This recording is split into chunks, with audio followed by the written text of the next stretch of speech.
கல்வரி சபையின் நமஸ்கார ஆராதனையோடு இணைந்து கொண்டிருக்கும் உங்கள் யாவரையும் இயேசு கிறிஸ்துவின் நாமத்தினாலே நான் வாழ்த்தி வரவேற்கிறேன்.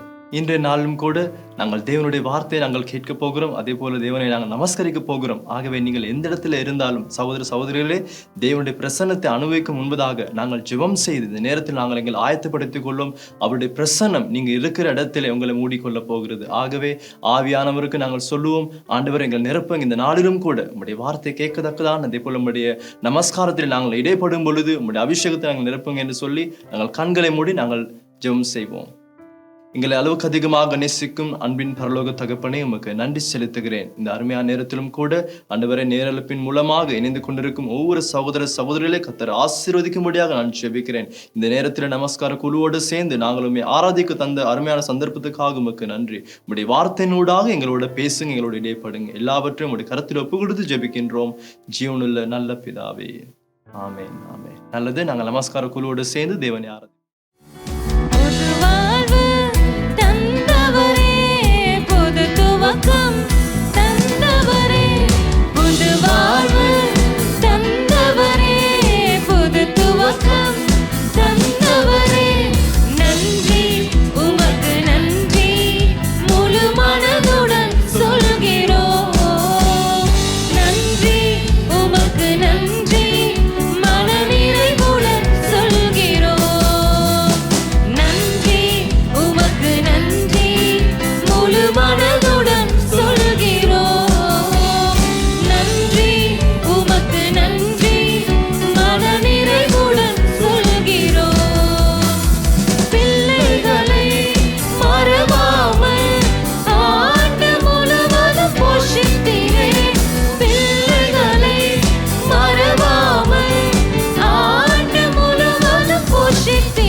கிருபை தாரும் தேவா, புது பலனை தாரும் தேவா, புது கிருபை தாரும் தேவா, புது பலனை தாரும் தேவா. ஆரம்பம் அற்பமானாலும் முடிவு சம்பூர்ணமா, ஆரம்பம் அற்பமானாலும் முடிவு சம்பூர்ணமா. குறைவுகள் நிறைவாகட்டும்,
உங்களை பார்க்கணும், உம் பாசத்தில் மூழ்கணும், இதுதான் என் வாஞ்சை ஐயா. உங்களை பார்க்கணும், உங்களை பார்க்கணும், உம் பாசத்தில் மூழ்கணும், இதுதான் என் ஆசை ஐயா. உங்களை பார்க்கணும், உம் பாசத்தில் மூழ்கணும், இதுதான் என் வாஞ்சை ஐயா. உங்களை பார்க்கணும், உங்களை பார்க்க எங்களுடைய கரங்களை உயர்த்தி மூழ்கணும், இதுதான் என் ஆசை ஐயா. உங்களை பார்க்கணும், உங்க பாசத்தில் மூழ்கணும், இதுதான் என் வாஞ்சை ஐயா. அல்லேலூயா சுவாமி. நன்றி ஆண்டவர். ஆமென். நல்லது, நாங்கள் நமஸ்கார குழுவோடு சேர்ந்து தேவனை ஆராதித்தோம். இந்த நேரத்திலும் கூட போதுகிற வினோதன் பெருமான் அவர்கள் எங்களோடு தேவனுடைய வார்த்தையை பகிர்ந்து கொள்ள போகிறார். ஆகவே நாங்கள் இருக்கிற இடத்திலே தேவனுடைய வார்த்தையை நாங்கள் செவி கொடுப்போம். கடந்த வாரத்திலே நாங்கள் தியானிச்சோம். ஆண்டவர் எங்களை என்ன செஞ்சிருக்கிறார்? சிருஷ்டித்திருக்கிறார். அவர் எங்களை ரட்சித்திருக்கிறார். அவர் எங்களை அழைத்திருக்கிறார். அவர் எங்களுக்கு கட்டளை கொடுத்திருக்கிறார். என்னது? நாம் ஊழியம் செய்யணும். அதனால பாஸ்டர்மார்கள் மட்டும் இல்லை, சபையில் இருக்கதான எல்லா விசுவாசிகளும் ஊழியத்தில் இணையணும். இந்த வருஷத்துல அதுக்குரியதான முக்கியமான திட்டங்களை பாஸ்டர் லொஹான் வழிவகுத்து வருகிறார். வரப்போகிறதான வாரங்களிலே, மாதங்களிலே முழு சபையும் எந்தெந்த ரீதியிலெல்லாம் இணைந்து கொள்ள முடியுமோ, உங்களுக்கு எந்த அழைப்பு ஆண்டவர் கொடுத்திருக்கிறாரோ, எந்த டேலண்ட் கொடுத்திருக்கிறாரோ, எந்த பாரத்தை கொடுத்திருக்கிறாரோ, எந்த அந்த அபிஷேகத்தை கொடுத்திருக்கிறாரோ, அதுக்கு உங்களை ஃபிட் பண்ணி வரப்போகிறதான பிப்ரவரி மாதத்திலிருந்து நவம்பர் மாதம் மட்டும் கிட்டத்தட்ட 10 மாத காலகட்டத்தில் பல பணியில கல்வாரி சபை இணைய போகுது. 120% மட்டும் இணைஞ்சிருந்ததான சபை 100க்கு அட்லீஸ்ட் 70% வந்துருச்சுன்னா இந்த வருஷத்துல ஒரு பெரிய ஜெயத்தை பெற்றுவிட்டோன்னு அர்த்தம். ஆமென். ஆகவே நம்ம எல்லாரும் ஊழியம் செய்ய போகிறோம். இவங்கெல்லாம் ஊழியம் செய்ய போறாங்களா அப்படின்னு நம்ம கேட்ட அத்தனை பேரும், அல்லது நம்மலாம் ஊழியம் செய்ய போறோமா அப்படின்னு கேட்டதான நமக்கும் இந்த வருஷத்துல டிசம்பர் மாதம் முடியும் போது சொல்ல முடியும், ஆமா, கர்த்தர் நல்லவர். என்னையும் அழிகிற என் கைகளை கொண்டு, அழிகிற என் வாய்களை கொண்டு அழியாத அவருடைய ராஜ்யத்தை கட்ட என்னையும் பணிக்கு அழைத்தாரே, ஒரு பங்கு எனக்கு கொடுத்தாரே. அது எவ்வளவு பெரிய சந்தோஷம், எவ்வளவு பெரிய பாக்கியம் என்பதை அநேகர் உணர போகிறீர்கள். அந்த கிருபையை ஆண்டவர் தரப்போகிறார். மினிஸ்டர், ஆண்டவருடைய ஊழியத்துக்கு நம்ம எல்லாம் இங்கிலீஷ் பைபிள்ல சொல்லிருக்குது, எவ்ரி பிலீவர் அ மினிஸ்டர். இந்த வருஷத்துல இப்படியாப்பட்ட தரிசனத்தை ஆண்டவர் கொடுத்து நம்மளை நடத்தும் போது ஆசைப்படுகிறோம் பல அறுவடைகளை பார்க்க, ஆசைப்படுகிறோம் பெரிதான ஒரு மாற்றத்தை பார்க்க. அது நமக்குள்ளும், நம் குடும்பத்துக்குள்ளும், நம் சபைக்குள்ளும், நம் சமூகத்துக்குள்ளும் ஏற்பட வேண்டும் என்று நம்முடைய ஜெபம், ஆசை எல்லாம் இருந்தாலும் ஏதோ ஒரு காரியம் நம்மளை என்ன செய்கிறது? தடுத்து நிறுத்துகிறது. ஏதோ ஒரு காரியம் நம்மளை இழுத்து அப்படியே நிறுத்தி வைக்கிறது. ஆண்டவர் பெரிய திட்டம், பெரிய தரிசனத்தோடு இந்த புதிய வருஷத்துல நடத்தி வர அவர் பெரிதான எதிர்பார்ப்போடு இருக்கும் போதும் ஏதோ ஒரு காரியம் நம்மளை தடுக்கிறது. அந்த தடுக்கிற காரியத்தை இனம் காணலைன்னா பழைய வருஷம் போலத்தான் இந்த புது வருஷமும் நமக்கு அமையும். ஆகவே இந்த காலவேளையிலே நான் பேச வேண்டியதான தலைப்பு, இந்த புத்தாண்டில் அடியெடுத்து வைக்கும் போது உங்களை தடுத்து நிறுத்துவது எது? What's holding you back as you step into this new year? இந்த புதிய வருஷத்துல காலடி வைக்கும் போது எது உங்களை தடுத்து நிறுத்துகிறது? எது? ஒரு ஊழியக்காரர் இருக்கிறார். அவர் கருப்பினத்துக்காக போராடினதான ஒரு போராளி, மார்ட்டின் லூத்தர் கிங் ஜூனியர். அவர் சொன்னார், if you can't fly then run, if you can't run then walk, if you can't walk then crawl, whatever you do you have to keep moving forward. உன்னால பறக்க முடியலனா ஓடு, உன்னால ஓட முடியலனா நட, உன்னால நடக்க முடியலனா தவழ்ந்து போ, எப்படியாவது முன்னோக்கி போகணும். எஸ் பாஸ்டர், எனக்கு ஆசை இருந்த நிலைமையில நான் இருக்க போகக்கூடாது. என் வாழ்க்கையில ஒரு மாற்றம், என் குடும்பத்தில் ஒரு மாற்றம், என் சபையில மாற்றம் பார்க்கணும் இந்த வருஷத்துல. அதுக்கு அழகான தலைப்பை ஆண்டவர் கொடுத்தார். ஆனால் இந்த காலவெளியில ஏதோ ஒன்று நம்மளை முன்னோக்கி போக முடியாமல், நம்முடைய பயணத்தை இனிதாக்க முடியாமல், விஷ் யூ ஹாப்பி நியூ இயர்னு வாழ்த்து சொல்லி இப்ப 12ஆம் தேதி ஆயிடுச்சு. ஆனா விஷ் யூ ஹாப்பி நியூ இயருக்குரியதான எந்த நல்ல அடையாளங்களும் இல்லை. பழைய மைண்டு, பழைய யோசனை, பழைய உணர்வு, ஏதோ புதுசா நடக்கிறதுக்குரியதான அறிகுறி இல்லையே. இருக்கிற நிலைமையோட மோசமா போயிருமோங்கிற ஒரு பயமும் கூட நம்மளை, நம் குடும்பத்தை, நம் சபையை, நம் நாடை, நம் நாடுகளை பிடித்துக் கொள்ளுகிறதை நாம் உணர்கிறோம்.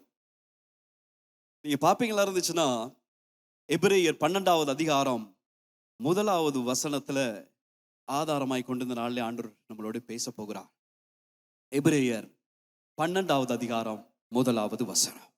ஆகையால் மேகம் போன்ற இத்தனை திரளான சாட்சிகள் நம்மை சூழ்ந்து கொண்டிருக்க, பாரமான யாவற்றையும் நம்மை சுற்றி நெருங்கி நிற்கிற பாவத்தையும் தள்ளிவிட்டு, விசுவாசத்தை துவக்குகிறவரும் முடிக்கிறவருமாய் இருக்கிற இயேசுவை நோக்கி நமக்கு நியமித்திருக்கிற ஓட்டத்தில் பொறுமையோடே ஓடக் கடவோம். பவுல் சொல்லுகிறார், பாரமான யாவற்றையும் தள்ளி விடும்படியாய் சொல்லுகிறார். நம்முடைய பயணத்தை ஸ்லோ பண்ணுகிற காரியம், ஆங்கில பைபிள் அப்படிதான் சொல்லுது. நம்முடைய பயணத்தை ஸ்லோ பண்ணுகிற காரியம், நம்ம முன்னோக்கி போக முடியாமல் நம்மளை அப்படியே பிடிச்சு வைக்கிற காரியம், நிறுத்தி வைக்கிற காரியம், அல்லது இழுக்கிற காரியம் பின்னுக்கு, அந்த காரியங்களை விட்டு விலகுங்க அப்படின்னு ஒரு கட்டளை கொடுக்கிறார். நான் ஒரு புத்தகம் வாசிக்கும் போது அந்த புத்தகத்துல போட்டிருந்துச்சு, குறைந்த சாமான், இந்தியாவில் இருக்கதான ட்ரெயின்களில் போடப்பட்டிருக்குமா தமிழ்ல, குறைந்த சாமான் நிறைந்த வசதி பயணத்தை இனிதாக்கும். குறைந்த சாமான் நிறைந்த வசதி பயணத்தை எப்படி ஆக்குமா? எல்லாரும் சொல்லுங்க, இனிதாக்கும். அப்ப குறைவில்லாம நிறைஞ்ச சாமான், குறைந்த வசதி பயணத்தை எப்படி ஆக்கும்? அசௌகரியமாக்கிறோம், கசப்பாக்கிறோம். காலவேளையிலே ஆண்டவர் நமக்கு அழைப்பு கொடுக்கிறார். இந்த வருஷத்தை இனிதான வருஷமாக மாற்ற போகிறோமா, அல்லது பலவிதமான பாரத்தோடு பயணத்தை மேற்கொள்ள போகிறோமா? பாரத்தோடு இந்த பயணத்தை மேற்கொண்டு நானும் ஆண்டவரை ஆராதிக்கிறேன், ஆண்டவருக்கு ஊழியம் செய்கிறேன் என்ற நாட்களை கொண்டு போக போகிறோமா, அல்லது பாரத்தை இறக்கி வைக்கும் சொல்லுகிறாரே, அந்த பாரத்தை இறக்கி வைத்து இந்த புதிய வருஷத்தை இனிய புத்தாண்டாக மாற்ற போகிறோமா? இது ஒரு பயணம், மறந்துடக்கூடாது. பவுல் சொல்லும் போது சொல்லுகிறார், இது ஒரு ஓட்ட போட்டி, மரதன் ஓட்ட போட்டி. கிறிஸ்தவ வாழ்க்கை இது 100 மீட்டர்ல ஓடிட்டு 2024 முடிச்சிட்டோம், இல்ல 2025 முடிச்சிட்டோம். இல்ல, நமக்கு முன்பாக எத்தனையோ பேர் ஓடி முடித்து போய்விட்டார்கள். அதான் மேகம் போன்ற இத்தனை திரளான சாட்சிகள் நம்மை சூழ்ந்து நிற்க, எத்தனையோ பேர் விசுவாசத்துக்காக வாழ்ந்து முடித்துட்டு போயிட்டாங்க. நம்ம பாஸ்டர் வேர்னன் போயிட்டாரு நமக்கு முன்பாக, பாஸ்டர் டெசி ஓடி முடிச்சிட்டு போயிட்டாங்க. அடுத்து அவங்க பார்த்துக்கிட்டு இருக்காங்க, நம்ம பெட்டனை பாஸ் பண்ணிட்டு வந்தோமே, எப்படி இந்த பயணம் ஓடுது. ஏன்னா இது ஒரு ஆள் இல்லை, இது நீண்ட தூர பயணம். அடுத்தடுத்து பெட்டனை பாஸ் பண்ணணும், நான் ஓடி என் பிள்ளைகளுக்கு கொடுக்கணும், என் பிள்ளைகள் அடுத்த சன்னதிக்கு கொடுக்கணும். இது அடுத்து போக வேண்டியதான இது ஒரு போட்டி, ஓட்டம். ஸோ இது ஒரு ஜேர்னியா இருக்கிறதுனால பாரத்தோட ஓடலாது. நீங்க ரேஸ் கோர்ஸ்ல பார்ப்பீங்களா இருந்தா, ரேஸ்ல ஈடுபடுறவங்கள பார்ப்பீங்களா இருந்தா, மரதனா இருக்கட்டும், 100 மீட்டர் ஓட்ட போட்டியா இருக்கட்டும், உடுப்புகள் எல்லாம் பாரமா போட மாட்டாங்க, முடியெல்லாம் கண்டவாக்கில் வளர்த்துக்கிட்டு இருக்க மாட்டாங்க. பாருங்க அவங்களோட ஷூட்டுகள் எப்படி இருக்குதுன்ட்டு, வேற எதுவும் பார்க்க வேணாம், பாருங்க நல்லா அவங்களோட ஷூ எப்படி இருக்குது.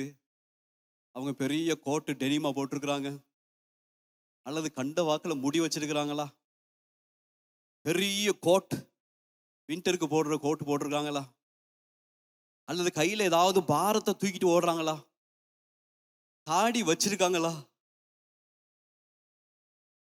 இலகுவா ஓடுறதுக்கு அவங்க பாரத்தை எல்லாம் இறக்கி வச்சாதான் ஓடணுங்கிறத ஓட்ட போட்டியிலுக்கு தான் அத்தனை அத்லெட்டிக்ஸுக்கும் தெரியும்.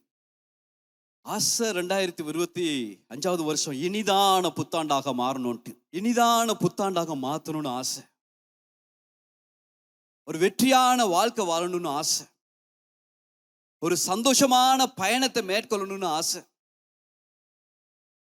இனிதான பயணம் முன்னோக்கி போகணுமா இருந்தா பாரத்தை சுமந்துக்கிட்டு போக முடியாது. அந்த பிக்சர்ல போட்டிருக்குது, தலையில ஒரு மூட்டை, கையில ஒரு மூட்டை. பாருங்க, இப்படி போனா எப்படி போய் சேரும்? இது போகுமா போகாதா? இலங்கை போக்குவரத்து சபை பஸ்ஸுக்கு போட்டிருக்கோம் ஈ போ சா அப்படின்ட்டு. ஒருத்தர் சொன்னாரு, அது என்ன அர்த்தம்? இது போய் சேர்வது சந்தேகம், அதனாலதான் அது இப்படி போட்டிருக்குது. இந்த வண்டி போய் சேருமா? அது சந்தோஷமா போய் சேருமா? 2025 அடைய முடியுமா? இதுக்கு இனிதான பயணம்னு சொல்ல முடியுமா? பாருங்க, இவ்வளோ பேக்கை மாட்டிக்கிட்டு, உடுப்பை பாருங்க, தலையில இருந்து கீழே மட்டும் இருக்கிறதான தோற்றத்தை பாருங்க, அதை மட்டும் விடலாம பேக் ஒன்று மாட்டி இன்னும் பல காரியத்தை மேலேருந்து கீழே மட்டும் முடிஞ்ச அளவு நிரப்பிக்கிட்டு பயணத்தை போகிறாங்க. இனிதான பயணமா? நிச்சயமா நான் சொல்ல முடியும், கஷ்டமான, பாரமான, வேதனையான, துக்கமான பயணம். ஆண்டவர் இந்த காலவெளியில் அழைக்கிறார், மகனே மகளே, உனக்காக நான் வச்சிருக்கிறதான ஆசீர்வாதத்தை இனிய புத்தாண்டிலே இனிதாக நீ பெறணுமா இருந்தா எல்லா பாரத்தையும் விட்டுரு. இந்த காலவேளையில நான் உங்களோடு பேச போகிறேன். நோட் புக் எடுத்து வச்சிருப்பீங்களா? அந்த நோட் புக்ல எழுதி கொள்ளுங்க. ரெக்கார்டர் போட முடியுமா? அந்த ரெக்கார்டர் போட்டுக்கொள்ளுங்க. ஆண்டவர் உங்களை ஆசீர்வதிப்பார். 3 விதமான காரியங்கள் நம்மளை தடுத்து நிறுத்த பார்க்கிறது. இந்த பயணத்தில் அழகான ஒரு பணியை செய்யும்படியாக ஆண்டவர் அழைத்திருக்கிறார். இந்த வருஷத்திலே ஆண்டவர் இனிதான பயணத்தை கொடுக்க விரும்புகிறார். ஆனால் 3 காரியம் நம்மளை முடக்க பார்க்கிறது, லாக்டவுன் பண்ண பார்க்கிறது, நம்மளை அப்படியே குவாரண்டைன் பண்ண பார்க்கிறது. இந்த காலவேளையில 3 காரியங்கள் உங்களோடு பேச போகிறேன். முதலாவது தான், நீங்கள் உங்கள் கவலையை விட்டுவிட வேண்டும். You must let go of your worries. உங்களுடைய கவலைகளை நீங்க என்ன செய்யணும்னா விட்டுறணும். காலவேளையில சரீரத்துல எத்தனை பேர் பாரத்தோடு இருக்கிறீங்க? எத்தனை பேர் மன ரீதியில அல்லது இருதயத்துல ஒரு பெரிய பாரத்தோடு இந்த வருஷத்துல வந்து அமர்ந்திருக்கிறீங்க? எத்தனையோ வாக்குத்தத்தங்கள் எனக்கு ஆண்டவர் சொல்லியிருந்தாலும் ஒரு பாரத்தை நான் உணர்கிறேன் என்றதான ஒரு உணர்வோடு இருக்கிறீங்க. இந்த கவலை என்பது என்னன்னா, இந்த கவலை என்பது உங்கள் ஆவிக்குரிய முதிர்ச்சிக்கு, முன்னேற்றத்தை தடுக்கும் உணர்ச்சியின் பாரமாகும். ஆவிக்குரிய வாழ்க்கையில ஒரு முதிர்ச்சி இருக்கணும். அப்படி இருந்தாதான் ஆண்டவருக்கு சேவை செய்யலாம். ஆனா இந்த கவலை என்ன செய்யுதுன்னா, நம்மளை அப்படியே பாரமாக்குது. இந்த கவலைக்கு என்னென்னலாம் சொல்லப்படுதுன்னா, நீங்கள் நீதிமொழிகள் புத்தகத்துல 12வது அதிகாரத்துல 25வது வசனத்தை வாசிக்கும் போது அங்கே அழகான ஒரு வார்த்தை சொல்லப்பட்டிருக்கிறது. மனுஷனுடைய இருதயத்திலுள்ள கவலை அதை ஒடுக்கும், நல்வார்த்தையோ அதை மகிழ்ச்சியாக்கும். மனுஷனுடைய இருதயத்தில் உள்ள கவலை அவனை என்ன செய்யுமா? சிரிக்க வைக்குமா? சிந்திக்க வைக்குமா? சந்தோஷமா இருக்க வைக்குமா? இல்லை, அவனை என்ன செய்யும்? ஒடுக்கு. சிலர் பாருங்களேன், உருகி போயிருப்பாங்க. எப்படி இருந்த நீ இப்படி ஆயிட்ட? நயோமி சொல்றா, என்னை நயோமின்னு கூப்பிடாதீங்க, என் பேரு மாறா. என் வாழ்க்கை கசந்து போயிருக்கு, கவலையில என் வாழ்க்கை ஆள்கை செய்து. காலவேளையில் 2025 என்னை ஆண்டவர் இனிதான காரியத்தை செய்வாரா என்ற ஏக்கத்தோடு நுழைந்திருக்கிறதான நமக்கு, 12ஆம் தேதியில நிற்கிறதான நமக்கு என்ன காரியம் பாரமா இருக்கிறது? இந்த காலவேளையிலே நமக்கு கவலைகள் பட பட பட பட, அது எதை குறித்தா இருக்கட்டும், அது நம்மளை ஒடுக்கும். நம்மளை அப்படியே சரீர ரீதியில ஒடுக்கும், மன ரீதியில ஒடுக்கும். அது என்ன செய்யும்னா, நம்முடைய வாழ்க்கையில அப்படியே ஒரு பாரத்தை எப்பொழுதும் தூக்கி வச்சது போல உணர வைக்கும். அதே போல கீழே நம்மளை போட்டது போல உணர வைக்கும்.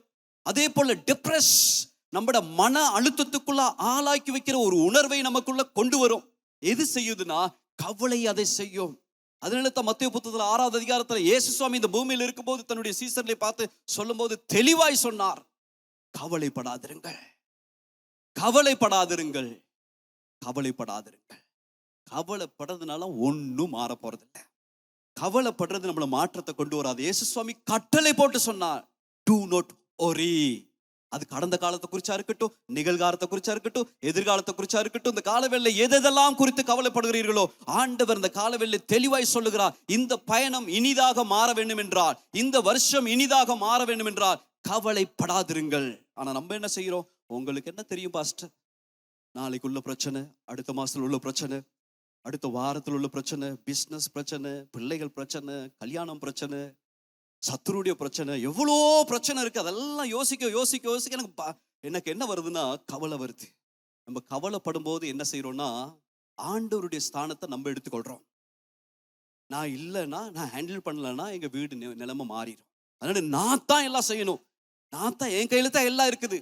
ஆண்டு சொல்றாரு, உன் கையில இல்லப்பா, நாளைக்கு என்ன நடக்கும்னு தெரியாது, அடுத்த நிமிஷத்துல உனக்கு என்ன நடக்கும்னு தெரியாது, எல்லாம் என் கையில தான் இருக்குதுன்ட்டு ஆண்டு சொல்றார். நம்ம என்ன சொல்றோம்? இல்ல ஆண்டவரே, என் பிள்ளைகளுடைய வாழ்க்கை, மனைவியுடைய வாழ்க்கை, எதிர்காலம், வேலை எல்லாம் என் கையில தான் இருக்குது அப்படின்னு யோசிச்சு என்ன செய்யறோம்? ப்ரே பண்றது இல்ல, நம்ம கவலைப்பட்டுக்கிட்டு இருக்கோம். அதனால நமக்கு என்ன வருதுன்னா, நம்முடைய நிலைமைகள்ல கீழ் நோக்கி போகிறோம், ஒரு பெரிய பாரத்தை உணர்கிறோம். ஆண்டவரா இருக்க விடுவோம். ஆமென் சொல்லுவோமா? அவர் எல்லாம் பார்த்து கொள்ளுவார். எல்லாரும் கையை நல்லா வச்சு சொல்லுவோம். இன்னைக்கு சொல்லுவோம், இந்த வருஷத்துல ஆரம்ப நாட்கள்ல என்னை அவர் பார்த்து கொள்ளுவார், என் பிள்ளைகளை அவர் பார்த்து கொள்ளுவார், என்னுடைய மனைவியை பார்த்து கொள்வார், என்னுடைய கணவனை பார்த்து கொள்ளுவார், என்னுடைய ஊழியத்தை பார்த்து கொள்வார், என்னுடைய சபையை பார்த்து கொள்வார். என்னுடைய எதிர்காலத்தை யார் பார்த்து கொள்வார்னா, நல்லா கையை உயர்த்தி விசுவாசிக்கிறவங்க, என் ஆண்டவர் பார்த்து கொள்ளுவார். அப்படி உணர்றவங்க மாத்திரம், வேற யாரும் வேணாம், அவங்கள உணர்றவங்க மாத்திரம் நல்ல கைகளை தட்டி, ஆமாண்டவரே நீர் எல்லாவற்றையும் பார்த்து கொள்வே, என்னால் நீர் ஆண்டவர். அவர் சொல்லியிருக்கார், அமர்ந்திருந்து நானே தேவன் என்று அறியுங்கள். நம்ம என்ன செய்யறோம்? நான் தான் ஆண்டவரை எல்லாம். யார் சொன்னது நீ தான் எல்லான்ட்டு? அவர்தான் எல்லாம். கடந்த காலத்திலும் அவர்தான், நிகழ்காலத்திலும் அவர்தான், எதிர்காலத்திலும் அவர்தான். ஆகவே அவர்கிட்ட நம்ம ஒப்பு கொடுத்துடணும். கடந்த வருஷத்துல எத்தனை காரியங்களை குறித்து கவலைப்பட்டோம், ஏதாவது மாறுனுச்சா? இல்ல, இருந்ததை விட மோசமா போயிருக்கு. அப்ப ஆண்டவர் என்ன சொல்றாருன்னா, சங்கீதம் 55:22 சொல்றாரு, அவரிடத்துல என்ன செய்யுமா? கர்த்தரிடத்துல என்ன சொல்லப்பட்டிருக்கு? சங்கீதம் 55:22 வசனங்களை வாசிப்போம். கர்த்தர் மேல் உன் பாரத்தை வைத்துவிடு, அவர் உன்னை ஆதரிப்பார், நீதிமானை ஒருபோதும் தள்ளாட ஒட்டார். கர்த்தர் மேல் உன் பாரத்தை வைத்துவிடு, அவர் உன்னை ஆதரிப்பார். கையை நல்லா சொல்லுவோம், நீதிமானை ஒருபோதும் தள்ளாட ஒட்டார். Give your worries to the Lord and he will take care of you. ஆண்டவரிடத்துல எல்லா கவலையும் ஒப்பு கொடுங்க. பாரத்தோடு வாழ வேண்டாம். இந்த பயணத்தை இனிதாக்க வேண்டும் என்றால் நம்புங்க அவரை. என் ஆண்டவர் எல்லாம் பார்த்து கொள்ளுவார். என்னுடைய மனைவி கவலைப்படும் போதெல்லாம் சில காரியங்களை குறித்து நான் பார்த்து சொல்லுவேன், கவலைப்படாதீங்க, கர்த்தர் பார்த்து கொள்ளுவார். அது பொருளாதாரத்தை குறிச்சு இருக்கட்டும், சத்துருடைய தொல்லையா இருக்கட்டும், ஊழியத்தில் வர்ற சவால்களா இருக்கட்டும், எத்தனையோ காரியங்கள் நமக்கு முதலாவது கவலை தான் வரும். ஆனா செய்ய வேண்டியது என்னன்னா, கவலை இல்ல, ஆண்டவர் பார்த்து கொள்ளுவார். அந்த நம்பிக்கை நமக்கு இருக்கணும். நம்ம நல்லா இருக்கணும். மறந்தா இந்த வருஷம் நல்ல காலம் நமக்கு பிறக்கும். ஆமென் சொல்லுவோமா? நம்ம நல்லா இருப்போம். ஆமென். நம்மளை கொண்டு அநேகர் நல்லா இருப்பாங்க. அதுக்கு நம்ம முதலாவது செய்ய வேண்டியது, நான் எல்லா பாரங்களையும் அவரிடத்துல ஒப்பு கொடுக்கிறேன். இதை குறித்து வெளிப்படுத்தல் புத்தகத்துல தெளிவாய் பவுல் சொல்லும்போது சொல்லுகிறார். 4வது அதிகாரம் 6வது 7வது வசனங்கள். நீங்கள் ஒன்றுக்கும் கவலைப்படாமல் எல்லாவற்றையும் குறித்து உங்கள் விண்ணப்பங்களை ஸ்தோத்திரத்தோட கூடிய ஜெபத்தினாலும் வேண்டுதலினாலும் தேவனுக்கு தெரியப்படுத்துங்கள். அப்பொழுது எல்லா புத்திக்கும் மேலான தேவ சமாதானம் உங்கள் இருதயங்களையும் உங்கள் சிந்தைகளையும் கிறிஸ்து இயேசுவுக்குள்ளாக காத்துக்கொள்ளும். நம்முடைய சமாதானம் குழம்பி போகாம இருக்குன்னு மறந்தா, பதட்டம் இல்லாம ஒரு வாழ்க்கை வாழணும் மறந்தா, பாரம் இல்லாத ஒரு வாழ்க்கை வாழணும் மறந்தா, ரிலாக்ஸா நம்ம வாழணும் மறந்தா, நம்முடைய பயணத்தை இனிதாக்கணும் மறந்தா, ஆண்டவர் நமக்கு சொல்லிக் கொடுக்கிற ஆலோசனை தான், ஒன்றுக்கும் கவலைப்படாமல். ஒன்றுக்கும் என்றால் அதனுடைய அர்த்தம் என்ன? ஒன்றுக்கும். அது பிள்ளைகளா இருக்கட்டும், கடந்த காலமா இருக்கட்டும், எதிர்காலமா இருக்கட்டும், எதெல்லாம் இருக்குதோ, எத்தனை மேட்டர்கள் நமக்கு இருக்குதோ ஃபேஸ் பண்றதுக்கு, அத்தனையை குறித்து ஆண்டு சொல்றார். நீங்க கவலைப்படுறது இல்ல, செய்ய வேண்டியது கர்த்தரிடத்துல சொல்றதுதான் தீர்வு. ப்ரே பண்றதுதான் நமக்கு சொல்யூஷனை தவிர கவலைப்படுறதுனால ஒன்னும் மாறாது. ஆனா ப்ரே பண்ணும்போது எல்லாம் மாறும். ஆமென் சொல்லுவோமா? இந்த வருஷத்துல மற்ற எல்லா வருஷங்களை விட அதிகமா ஜெபிக்க ஜெபிக்க ஜெபிக்க ஜெபிக்க, கையை நல்லா உயர்த்தி சொல்லுவோம், அதிகமா ஜெபிக்க ஜெபிக்க ஜெபிக்க ஜெபிக்க ஜெபிக்க நான் ரிலாக்ஸா வாழ போகிறேன், பதட்டம் இல்லாமல் வாழ போகிறேன், சந்தோஷமாய் வாழ போகிறேன். அதிகம் ஜெபிக்கிறவங்க கொஞ்சம் கவலைப்படுவாங்க, கொஞ்சம் கூட கவலைப்படுறவங்க அதிகம் ஜெபம் பண்ண மாட்டாங்க. ஜெபத்து மேல் நம்பிக்கை இல்லை. தேவனுடைய ஊழியக்காரர் சொல்றார், ஒன்றுக்கும் கவலைப்படாமல் என்றால் ஒன்றுக்கும், எதை குறிச்சா இருக்கட்டும், கவலைப்படாமல் கத்தெடுத்து சொல்லுங்க. அப்பொழுது உங்களுடைய புத்திக்கு மேலான தேவனுடைய சமாதானம் இருதயங்களை காத்துக்கொள்ளும், நம்முடைய இல்லத்தை காத்துக்கொள்ளும், நம்முடைய சபையை காத்துக்கொள்ளும். எதெல்லாம் அந்த காலவெல்லை கவலையா இருக்கிறதோ, பிள்ளைகளை குறித்து, படிப்பை குறித்து, எதிர்காலத்தை குறித்து, ஊழியத்தை குறித்து, சரீர நிலைமையை குறித்து, சத்துருடைய போராட்டத்தை குறித்து, எதெல்லாம் நமக்கு கவலை கொண்டுறதோ, இப்போ வரும்போதெல்லாம் நம்ம என்ன செய்யணும்னு ஆண்டவர் ஆரம்ப நாட்கள்லேயே சொல்லி தர்றாருன்னா, எல்லாம் நீங்க பாரத்தோடு வச்சுக்கிட்டு நீங்க கடவுளா இருக்க வேணாம், நான் கடவுளா இருக்க விடுங்க, எல்லாம் என் பாதத்துல வச்சிருங்க. வச்சுட்டு நீங்க ரிலாக்ஸா என்ன நம்பிடுருங்க. கர்த்தர் உனக்காய் யுத்தம் செய்வார், கர்த்தர் உனக்காய் வழியை செய்வார், கர்த்தர் நமக்காக எல்லாம் செய்து முடிப்பார். ஏன்னா is our promise maker and way maker. வழி செய்பவர், வாக்குத்தத்தம் பண்ணியிருக்கிறவர், அவர் எல்லாம் பார்த்து கொள்ளுவார். ஆமென் சொல்லுவோமா? ஆமென். So prayer is the way to release your worries and heavy burden. ஜெபம்னா நம்முடைய எல்லா பாரங்களையும் கவலைகளையும் ரிலீஸ் பண்றதான ஒரு வழி. ஆகவே ஜெபம் பண்றவர்கள் கவலைப்பட மாட்டார்கள், கவலைப்படுகிறவர்கள் ஜெபிக்க மாட்டார்கள். ஆண்டவர் உங்களை அழைக்கிறார், நீங்க என்ன செய்ய போறீங்க? கவலையோட இந்த வருஷத்தையும் கடத்த பாக்குறீங்களா? ஆண்டவருக்கு எழும்புறதுக்கு முடியாம, ஆண்டவருக்காக செயல்பட முடியாம கவலையோடையே காரியத்தை கொண்டு போக போறீங்களா? கர்த்தருக்காக எழும்பணும்னு யோசிக்கிறவங்க அத்தனை பேரும் கவலை எல்லாம் கர்த்தரிடத்துல ஒப்பு கொடுத்துட்டு நீங்க ரிலாக்ஸா இருங்க. ஆண்டவர் உங்களை ஆசீர்வாதமாய் வைப்பார். இரண்டாவது, நீங்கள் உங்கள் வாழ்க்கைகளை விட்டு விட வேண்டியதான காரியம் என்னன்னா, உங்கள் காயத்தை நீங்கள் விட்டு விட வேண்டும். என்னது? காயத்தை. You must let go of your wounds. காயத்தை விட்டுறணும். இப்ப நான் இந்த காலவேளையில பேச போகிறது சரீரத்தில் ஏற்படுற காயம் அல்ல, நம்முடைய உள்ளான ரீதியில இருதயத்தில் ஏற்படுற காயம், உணர்ச்சி ரீதியில ஏற்படுறதான காயத்தை குறித்து இந்த காலவேளையில பேச போகிறேன். இந்த இடத்துல தான் அமைந்திருக்கிறதான அநேகர், ஒரு ஆள் அல்ல, ரெண்டு ஆள் அல்ல, அநேகர் இடத்துல நான் கேட்பனா இருந்தா ஏதாவது ஒரு விஷயத்தினால நீங்க காயப்பட்டிருப்பீங்க. உங்க இருதயம் காயப்பட்டிருக்கும். ஒண்ணு, யாராவது உங்களுக்கு பொய் சொன்னதுனால, நம்பி இருந்த இந்த ஆளு பொய் சொல்லுவா, உண்மைதான் சொல்லுவாருன்னு பொய் சொன்னார், என் உள்ளம் உடஞ்சிருச்சு, இவ்வளவு நாள் நம்பிக்கையே உடைச்சிட்டார். ரெண்டாவது, ப்ராமிஸ் பண்ணியிருந்தார், இந்த நாளுக்குள்ள இதை நான் செட்டில் பண்ணுவேன், இதை நான் செய்வேன்ட்டு, உள்ளம் உடஞ்சிருச்சு. இந்த காலவேளையில யாராவது ப்ராமிஸ் பண்ணதுனால காயப்பட்டிருக்கிறீங்களா? அல்லது உங்களை யாராவது நெக்லெக்ட் பண்றதுனால, புறக்கணிக்கிறாங்க, எங்களை கணக்கெடுக்கிறது இல்லை, எங்களை புறக்கணிக்கிறத ஐ எம் ஃபீலிங், அதனால என்னுடைய இருதயம் இந்த கால வேளையிலே உடைந்து இருக்கிறதை நான் உணர்கிறேன். இது நிமித்தமாக நம்ம ஏமாற்றம் அடைந்தவர்களாக, தனிமை உள்ளவர்களாக, டிசப்பாயின்மெண்ட்டுக்கு நம்ம சில வேளைகளிலே ஆளாக்கி இருக்கிறவர்கள் இந்த இடத்துல இருக்கலாம். சங்கீதத்திலே ஆண்டவருடைய ஊழியக்காரனாகிய தாவீது சொல்லும் போது சொல்றார், 109வது சங்கீதம் 22வது வசனம், நான் சிறுமையும் எளிமையும் ஆனவன், என் இருதயம் எனக்குள் குத்துண்டிருக்கிறது. நான் சிறுமையும் எளிமையுமானவன். தாவீது ராஜாவா இருக்கும்போது சொல்றார், நான் சிறுமையும் எளிமையுமானவன். ஆனா அதோட மட்டும் இல்ல, என்னுடைய இருதயம் குத்துண்டப்பட்டிருக்கிறது. இங்கிலீஷ் சொல்லுக்குது, my heart is wounded within me. என்னுடைய இருதயம் காயப்பட்டிருக்குது எனக்குள்ள. தாவீதுடைய வாழ்க்கையில எத்தனையோ பேர்னால காயப்பட்டுச்சு. மக்கள் மேல, குடும்பத்தினால, பிள்ளைகள் மேல, கூட இருக்கிற நண்பர்கள் மேல, எத்தனையோ ரீதியில அவருடைய இருதயம் காயம் பயங்கரமா பட்டு வாழ்ந்த ஒரு மனுஷன் தான் இந்த தாவீது. இந்த கால வேளையிலே சரீரத்தில் ஏற்படுற காயத்தை விட நம்முடைய இருதயத்திலே இமோஷனலா ஏற்படுறதான இந்த காயம் பாரதூரம் கூட. இது அவ்வளவு இலகுவாக மறந்துருங்க, விட்டுருங்கன்னு சொல்ல முடியாது. ஏன்னா உள்ளத்துல ஏற்படுற காயத்துடைய ரணம், அதோடைய ஆழம் பயங்கரமா இருக்கும். அது டைம் எடுக்கும் சுகமாகிறதுக்கு. வெளியில உள்ள காயத்தை இப்படிங்கும் போது சுகமாக்கி இருக்கலாம். இந்த காலவெளியில கேப்பனா இருந்தா, சின்ன வயசுல ஒரு 10 வயசுல 5 வயசுல நம்ம எல்லாரும் கடந்து வந்தோம். ஆமே, யார்ட்டாவது கேப்பனா இருந்தா, விழுந்திருக்கீங்களா,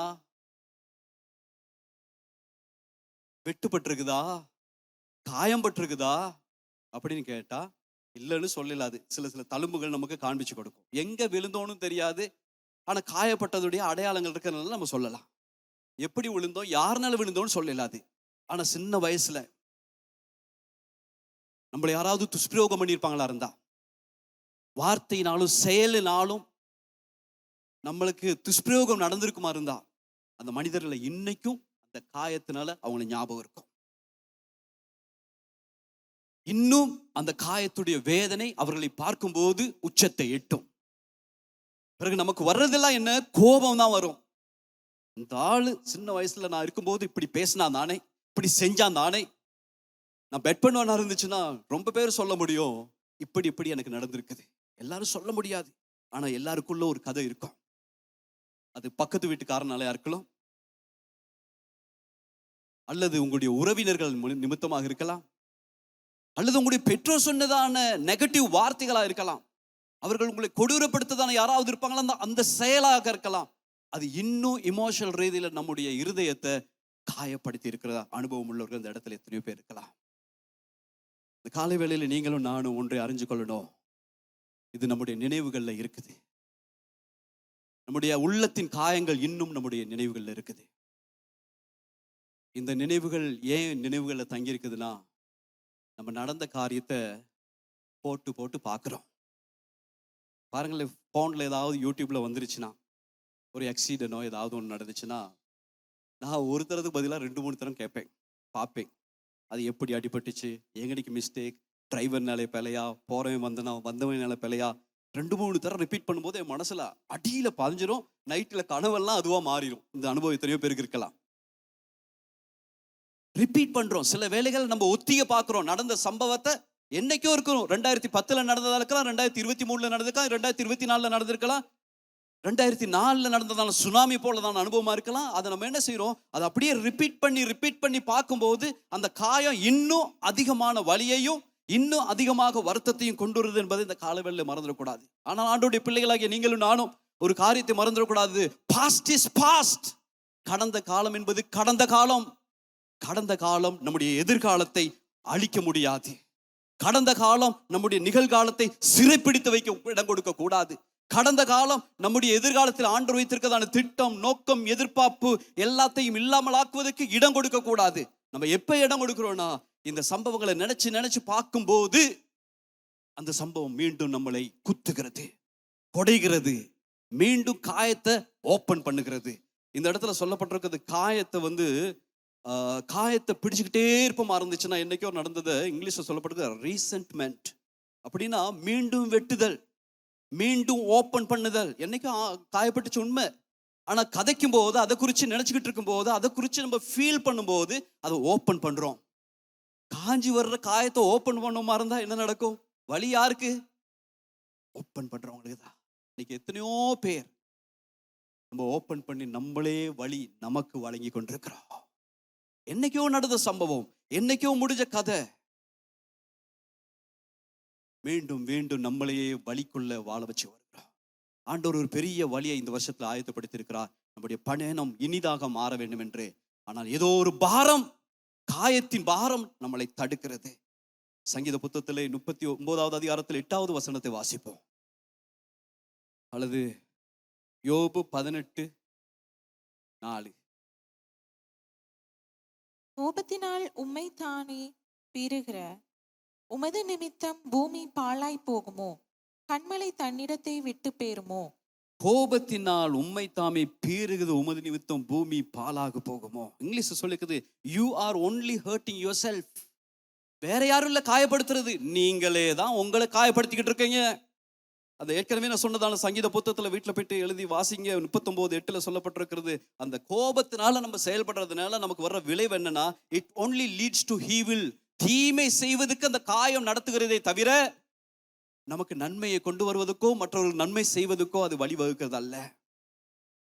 இந்த வருஷத்துல ஆண்டவர் நல்ல திட்டத்தை வச்சிருக்கிறார், நல்ல நோக்கத்தை வச்சிருக்கிறார், நல்ல எதிர்பார்ப்பை வச்சிருக்கிறார், நல்ல வாழ்க்கை இந்த வருஷத்துல ஆண்டவர் வச்சிருக்கிறார். அதை பெற்றுக்கொள்ளணுமா இருந்தா கசப்புகளையும் காயங்களையும் இந்த ஆண்டவர்கிட்ட ஒப்பு கொடுக்கணும்.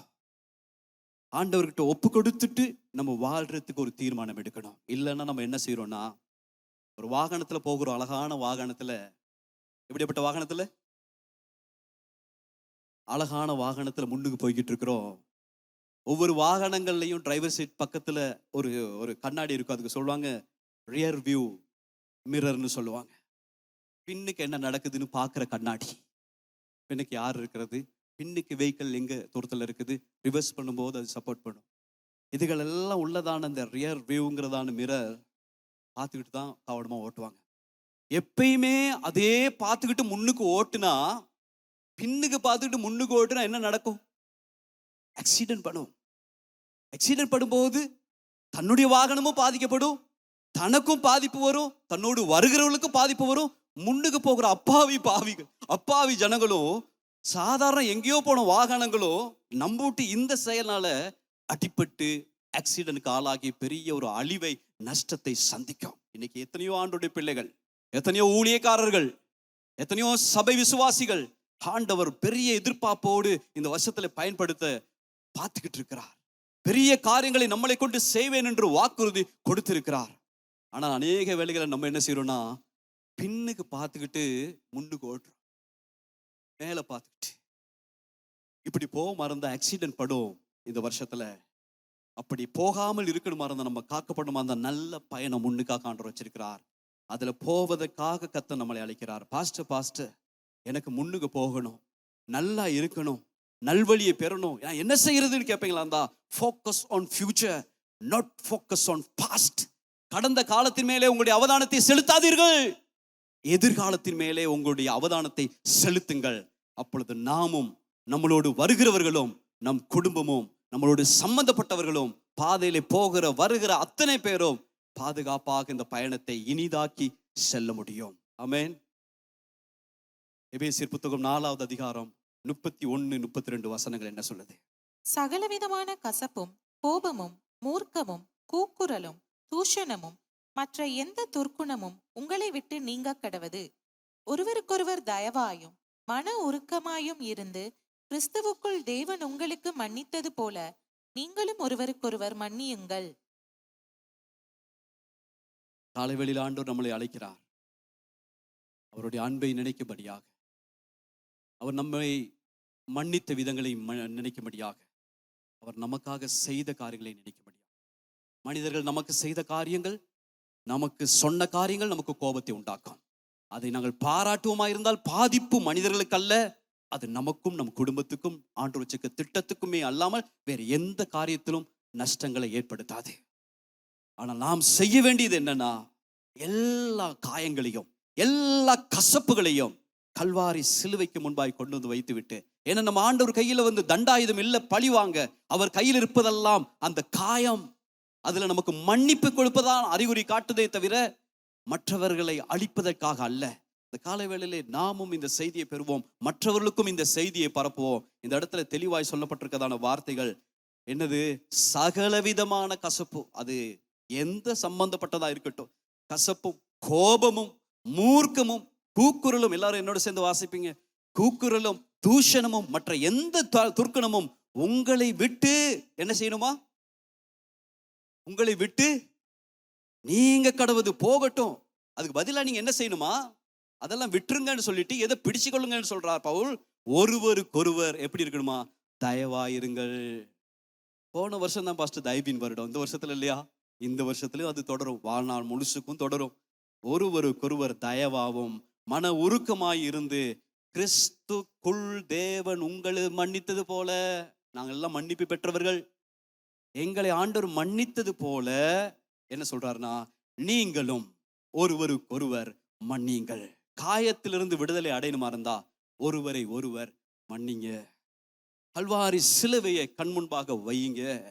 இது இலகுவான காரியம் அல்ல. இதுக்கு இடம் கொடுத்தா ஆவியானவர் உதவி செய்ய ஆயத்தமா இருக்கிறார். மற்றவர்களை மன்னித்து வாழும்போது இந்த பயணம் நமக்கு எல்லாருக்கும் இனிதான பயணமாக மாறப்போகுது. கையை தட்டி ஆமாண்டவரே, இந்த வருஷத்துல எங்களுடைய பயணம் இனிதாய் மாற ஆசைப்படுகிறோம். சத்திய வார்த்தைக்கு நாங்கள் இடம் கொடுக்கிறோம். இது ஒரு போதருடைய சிந்தனை துளி அல்ல, இது உடைய வேத வார்த்தையுடைய சத்தியம். சத்தியத்தை அறியுங்கள், சத்தியம் உங்களை கட்டி வைக்காது, விடுதலையாக்கும். மூன்றாவது நம்மளை பிடித்திருக்கதான பாரம் என்னன்னா, உங்கள் தவறுகளை நீங்கள் விட்டுவிட வேண்டும். உங்கள் தவறுகளை நீங்கள் விட்டுவிட வேண்டும். You must let go of your wrongs. ஏசாயா புத்தகம் 59வது அதிகாரம் 2வது வசனம். உங்கள் அக்கிரமங்களே உங்களுக்கும் உங்கள் தேவனுக்கும் நடுவாக பிரிவினை உண்டாக்குகிறது. உங்கள் பாவங்களே அவர் உங்களுக்கு செவிகொடாத படிக்கு அவருடைய முகத்தை உங்களுக்கு மறைக்கிறது. மறைந்திருக்கும் குற்ற உணர்வை விட வேறு எதுவும் நம்மை பரிதாபமாக உணர வைக்க முடியாது. மறைந்திருக்கும் குற்ற உணர்வு. நம்ம மனிதர்கள், நம்ம கையில மிஸ்டேக் வருமா? மிஸ்டேக் வந்திருக்கலாம், ராங் நடந்திருக்கலாம், பாவம் செஞ்சிருக்கலாம், நம்ம கையில அக்கிரமங்கள் நடந்திருக்கலாம், நாம பாவிகள் என்கிறதான காரியத்தில் ஈடுபட்டிருக்கலாம். ஆனா ஆண்டவர் சொல்ற, அதை விட்டுரு, அதை பிடிச்சுக்கிட்டு இருக்காது, அதை பிடிச்சுக்கிட்டு மிகுதி நாள்ல குற்ற உணர்வோட வாழ்க்கையை கொண்டு போகாதுன்னு ஆண்டவர் சொல்றார். என்னைக்கோ நடந்த காரியத்தின் நிமித்தமாக என்னைக்கோ சொன்ன வார்த்தை நிமித்தமாக, என்னைக்கோ பார்த்த ஒரு காரியத்தினால இன்னைக்கு எத்தனையோ பேர் அதை நினைச்சு நினைச்சு குற்ற உணர்வோடு, ஒரு கில்ட்டி, பார்க்க கூடாதுன்னு நான் பார்த்துட்டே, பேசக்கூடாதுன்னு நான் பேசிட்டே, நடந்து கொள்ள கூடாத விதத்தில் நடந்துகிட்டேன், அதனால இது வெளியாகுமா இருந்தா நான் அவமானத்துக்கு ஆளாகிருவேன், என்னை யாரும் கணக்கெடுக்க மாட்டாங்க, இது தெரிஞ்சிச்சுன்னா பிடிப்பட்டனா இருந்தா டிசிப்ளின் செய்யப்பட்டுருவேன். அதனால எத்தனையோ பேர் என்ன செய்யறாங்கன்னா பிஸி ஆகிடுறாங்க, இடத்த மாத்துறாங்க, பல பல காரியங்கள்ல ஈடுபடுறாங்க. இதனால மறைச்சிட்டா எல்லாம் ஓகே, எல்லாம் மறந்துடும். அது அல்ல உண்மை. எப்படியாவது ரீதியில நம்முடைய மனசுல வருது, அது நமக்கு முன்பாக வந்து நம்மளை பயமுறுத்துது, நம்மளை குற்ற உணர்வுகளை கொண்டு வருது. நீ இப்படி செஞ்சதானே, நீ அப்படி நடந்ததானே. அது பாஸ்டருக்கு தெரியாம இருக்கலாம், அப்பாவுக்கு தெரியாம இருக்கலாம், அம்மாவுக்கு தெரியாம இருக்கலாம், கணவனுக்கு தெரியாம இருக்கலாம், மனைவிக்கு தெரியாம இருக்கலாம். நீ செஞ்சதானே. உள்ளுக்கு ஒரு குற்ற உணர்வு. இந்த காரியத்தோட இந்த புதிய வருஷத்துல ஒரு இனிதான காரியத்தை பார்க்கவும் முடியாது, ஆண்டவருக்காக எழும்பவும் முடியாது. என்னைக்கோ நடந்த ஒரு சம்பவம், என்னைக்கோ நடந்ததான ஒரு செயல் இன்னைக்கும் நம்மள குற்றவாளி கூண்டுல இருக்குமா இருந்தா நம்மளுக்குள்ள ஆண்டவர் பெரிய காரியங்களை செய்ய முடியாது என்பதை இந்த காலவேளையில உணர வேண்டாம். இந்த காலவேளையில இது நிமித்தமாக அநேகருடைய மைண்ட் பாதிக்கப்பட்டிருக்கிறது, டிஸ்ட்ராக்டட் ஆயிருக்குது, திசை திருப்பி இருக்குது. சரியா படிப்புல கவனம் செலுத்த முடியல, ரிலேஷன்ஷிப்ல சரியான ரீதியில கவனம் செலுத்த முடியல, ஆண்டவரோடு நல்ல உறவை கட்டி எழுப்ப முடியல, நல்ல ஒரு ஜெப வாழ்க்கை வாழ முடியல, நல்ல சபைக்குள்ள ஒரு ஐக்கியத்துக்குள்ள வாழ முடியல. I am still living with guiltiness. குற்ற உணர்வோடு நான் வாழ்க்கையை கொண்டு போகிறேன். இந்த காலவெளியில் அதுக்கு ஆண்டவர் முற்றுப்புள்ளி வைக்க விரும்புகிறார். இது நிமித்தமாக பாதிப்பு நமக்கு ஏற்பட்டிருக்கிறது. குற்றம் செஞ்சிட்டமா இருந்தா இந்த வசனத்தின் அடிப்படையில பாவம் நம்மளை பிரிச்சிடும், தேவனுக்கும் நமக்கும். ஆண்டவரோடு பேச முடியாமல, ஆண்டவரை பார்க்க முடியாமல பண்ணிரும். ஆண்டவருக்கும் நமக்கும் ஒரு பெரிய தூரத்தில் இருக்கிறது போல உணர வச்சிடும். இன்னைக்கு எத்தனை பேர் அப்படி உணர்வோடு இருக்கிறீங்க? ஜெபம் பண்ணாலும் சீலிங்க்கு மேல போகிறது மாதிரி இல்லை. ஜெபம் பண்ணும் போது ஆண்டவர் எத்தனையோ மில்லியன் கணக்கில் தூரத்தில் இருக்கிறது போல உணர்றேன். ஏன்னா உங்களுடைய கனெக்ஷன் டிஸ்கனெக்ட் ஆகிருக்கிறது. பாவத்தின் நிமித்தம், மிஸ்டேக் நிமித்தம், ராங் நிமித்தம், தவறு தப்பிதங்கள், அக்கிரமங்கள், மீறுதல்கள் நிமித்தம் பிரிச்சிருக்குது. இந்த பிரிவோட ஆண்டவருக்காக செயல்பட முடியாது. மீண்டும் ரீகனெக்ட் பண்ண மறந்தா நம்ம கிளீன் பண்ணிக்கணும். நம்ம வீட்டில் குப்பை கொட்டிருச்சிட்டோம்னா, வீட்டில் குப்பை இருக்குமா இருந்தா நம்ம வருஷத்துக்கு ஒரு தடவை இல்லை குப்பையை கிளீன் பண்றது, ஒரு வாரத்துக்கு ஒரு தடவை இல்லை, நல்ல சுத்தமா வீடு இருக்கணுமா இருந்தா ஒவ்வொரு நாளும் கிளீன் பண்ணணும். வருஷத்தை தீர்மானிக்கிற ஆண்டவரே, நான் ஒரு கிளீனான லைஃப். இந்த வருஷத்துல இலங்கை கொடுத்ததான தலைப்பு ஜனாதிபதி என்ன? கிளீன் ஸ்ரீலங்கா. கிளீன் ஸ்ரீலங்கா ஆகுதோ இல்லையோ, கிளீன் வினோதன். ஆமீன் சொல்லுவோமா? Clean family, clean Calvary church கிளீனா இருக்கணும். எனக்கு ஆண்டவருக்கு ரொம்ப விருப்பமான சப்ஜெக்ட் தான் கிளீன், சுத்தம். ஏன்னா அவர் பரிசுத்த, ஒருவரும் சேர முடியாத ஒளியிலே வாசம் செய்கிறவர், பாவத்தோட சம்பந்தம் வைக்க முடியாதவர், பாவம் வரும்போது அதை பார்க்க முடியாம தொடர்பு செய்ய முடியாத தவிக்கிற தேவன். இப்படியாப்பட்டதான நிலைமை மாறணும் மறந்து நம்ம கிட்ட ஆண்டவர் என்ன சொல்றாருன்னா, சங்கீதம் 32:3 சொல்லுது. என்ன சங்கீதம் 32:3? நான் அடக்கி வைத்த மட்டும் நித்தம் என் கதறுதலினாலே என் எலும்புகள் உலர்ந்து போயிற்று. இங்கிலீஷ் சொல்லி இருக்குது, when I refused to confess my sin, my body wasted away and I groaned all day long. நான் செஞ்ச பாவத்தை அறிக்கையிடாமல் வாழும்போது, கன்ஃபெஸ் பண்ணாம இருக்கும்போது உடம்பு இதுல பாதிப்பு ஏற்படுது.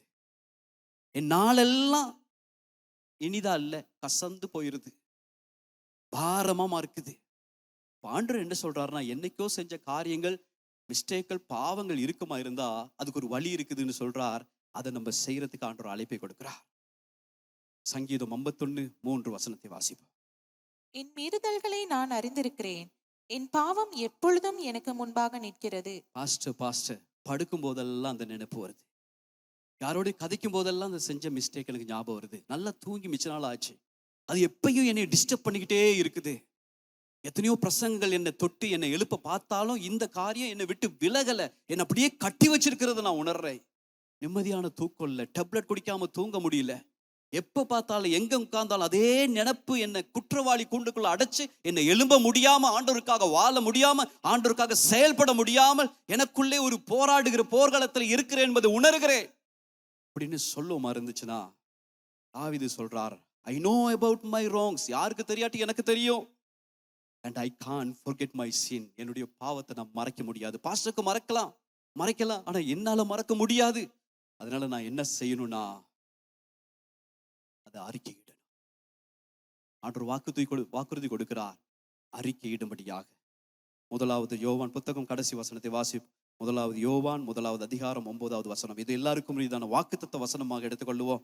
பெரிதான, it is a wonderful promise to the church people, children of God. தேவனுடைய பிள்ளைகளுக்கு அருமையான ஒரு வாக்குறுதி. அதை வாசிப்போம். முதலாவது யோவான் 1 அதிகாரம் 9வது வசனம். நம்முடைய பாவங்களை நாம் அறிக்கையிட்டால் பாவங்களை நமக்கு மன்னித்து எல்லா அநியாயத்தையும் நீக்கி நம்மை சுத்திகரிப்பதற்கு அவர் உண்மையும் நீதியும் உள்ளவராயிருக்கிறார். எல்லாரும் நல்ல கையை உயர்த்தி சொல்லுவோம். நம்முடைய பாவங்களை நாம் அறிக்கையிட்டால், அது எவ்வளவு பெரிய பாவமா இருக்கட்டும், அறிக்கையிட்டால், வாயை திறந்து ஒத்துக்கொள்ளுமா இருந்தா, நான் பெல ஆண்டவரே, நீங்க சரி, நான் குழப்பிக்கிட்டேன், அதனால நான் இப்ப என்ன செய்யறேன், அறிக்கையிடுகிறேன். அறிக்கையிட்டால் பாவங்களை நமக்கு மன்னித்து, ஆமென், எல்லா அநியாயத்தையும் நீக்கி நம்மை சுத்திகரிப்பதற்கு அவர் உண்மையும் நீதியும் உள்ளவராய் இருக்கிறார். ஆமென். கைகளை தட்டி ஆமாண்டவரே, இந்த காலை வேளையில என்னை சுமந்து வைத்திருக்கிறதான குற்ற உணர்ச்சியிலிருந்து விடுதலை அடைய ஒரு வழியை நீர் வைத்திருக்கிறீர் உம்முடைய வார்த்தையிலே. அது வாக்குத்தத்தம். அது இந்த சின்ன பாவம், இந்த பெரிய பாவம் இல்ல, எல்லா பாவங்களையும் ஆண்டவர் இந்த காலை வேளையில மன்னிக்க ஆயத்தம். அதிலிருந்து விடுதலை அடைந்து நல்வாழ்வு பெற, இனிதான பயணத்தை மேற்கொள்ள அவருக்கு ஒரு திட்டம் இருக்கிறது. நம்ம நம்பணும். அவருடைய பாவங்களை நான் அறிக்கையிட, நீங்க பெலல்ல ஆண்டவரே, அறிக்கையினாதான் நான் பெல, நீங்க இப்பயும் சரி, என் கையில தான் மிஸ்டேக் நடந்திருக்கு, நான் ஒத்துக்கொள்றேன். யாரெல்லாம் ஒத்துக்கொள்றாங்களோ அவங்களுக்கு தான் இரக்கம் கிடைக்கும், அவங்களுக்கு தான் கிருபை கிடைக்கும், அவங்களுக்கு தான் தயவு கிடைக்கும், அவங்களுக்கு தான் இந்த வருஷம் இனிதான வருடமாக மாறப்போகுது. ஆமென் சொல்லுவோமா? ஆமென். தேவனுடைய வார்த்தையை எங்களோடு தெளிவாக பேசினதை நான் நினைக்கிறேன். நிச்சயமாகவே இந்த 2025ஆம் ஆண்டிலே எங்களை தடை செய்கிற தேவனுடைய விருப்பத்தை செய்வதற்கு எங்களுக்கு தடையாக இருக்கிற காயங்களாக இருக்கலாம், எங்களுடைய கலக்கங்கள், எங்களுடைய பழைய அனுபவங்களாக இருக்கலாம். இது ஒவ்வொன்றும் நாங்கள் தேவனுடைய கரத்திலே, அவருடைய பாதத்திலே நாங்கள் வைக்கும் பொழுது தேவன் எல்லாவற்றையும் நன்மைக்கு ஏதுவாக செய்து முடிக்க அவர் வல்லவராக இருக்கிறார். ஆம் பிரியமானவர்கள், இந்த நேரத்திலும் கூட நாங்கள் வார்த்தை கேட்டோம். அதன் பிரகாரமாக எங்களுடைய வாழ்க்கையை மாற்றிக்கொள்ளும்படியாக தேவனுடைய கரத்திலே எங்களுடைய வாழ்க்கை அர்ப்பணிப்போம். தேவன் மிகப்பெரிய ஆசீர்வாதங்களை இந்த ஆண்டில் எங்களுக்கு காண செய்வார். ஆகவே இருக்கிற இடத்திலே கண்களை மூடி தலைகளை தாழ்த்தி நாங்கள் தேவனுடைய கரத்திலே இந்த நேரத்தில் ஒப்பு கொடுத்து எங்களை அவர் அர்ப்பணிப்போடு நாங்கள் ஜெபம் செய்வோம். அன்பின் பரலோக தகப்பனே, நாங்கள் உமக்கு நன்றி செலுத்துகிறோம். இந்த நேரத்திலும் கூட நேரலப்பின் மூலமாக இணைந்து கொண்டிருக்கிறதான ஒவ்வொரு சகோதரிகளை கர்த்தர் ஆசீர்வதிக்கிறபடினால் நான் உமக்கு நன்றி செலுத்துகிறேன். ஆண்டவரே, வார்த்தைக்கு செவி கொடுத்த விதமாகவே ஆண்டவரே, அவருடைய காயங்கள், அவருடைய கலக்கங்கள் எல்லாவற்றையும் இந்த 2025ஆம் ஆண்டிலே கர்த்தர் அகற்றும்படியாக, ஒரு சமாதானமான காலநிலைக்கு கர்த்தர் அவர்களை கொண்டு செல்லும்படியாக நான் ஜெபிக்கிறேன். ஒவ்வொரு குடும்பத்துக்கு ஆண்டவரே, குடும்பத்தின் ஆசீர்வாதங்கள் இந்த வருடத்தில் காண செய்யும். ஆண்டவரே, பிள்ளைகளை ஆசீர்வதிங்க. விசுவாசிக்கிறதான பிள்ளைகளுடைய வாழ்க்கையில் இருக்கிறதான எல்லாம் பழைய அனுபவங்கள், எல்லாம் கலக்கங்கள், எல்லாம் காயங்கள், எல்லாம் வேதனைகள் ஆண்டவரை இயேசுவின் நாமத்தில் அவருடைய பாதத்திலே இப்பொழுதே வைத்துவிட்டு ஆண்டவரே, ஒரு சமாதானத்திலே வாழ ஆண்டவரை கர்த்தர் உதவி செய்யும்படியாக நான் ஜெபிக்கிறேன். இதை கேட்டுக்கொண்டிருக்கிறதான, இதை பார்த்து கொண்டிருக்கிறதான ஒவ்வொருவரையும் கர்த்தர் ஆசீர்வதிக்கும்படியாக, குடும்பத்தின் ஆசீர்வாதங்கள், பொருளாதாரத்தின் ஆசீர்வாதங்கள், ஆண்டவரை படிப்பின் காரியங்களிலே உம்முடைய ஆசீர்வாதம் தங்கியிருக்கும்படியாக நான் ஜெபிக்கிறேன். இயேசுவின் நாமத்தினாலே எல்லாவற்றையும் ஒப்பு கொடுத்து ஜெபிக்கின்றோம் ஜீவனுள்ள நல்ல பிதாவே. ஆமென், ஆமென். கர்த்தர் உங்களை அனைவரையும் ஆசீர்வதிப்பார்.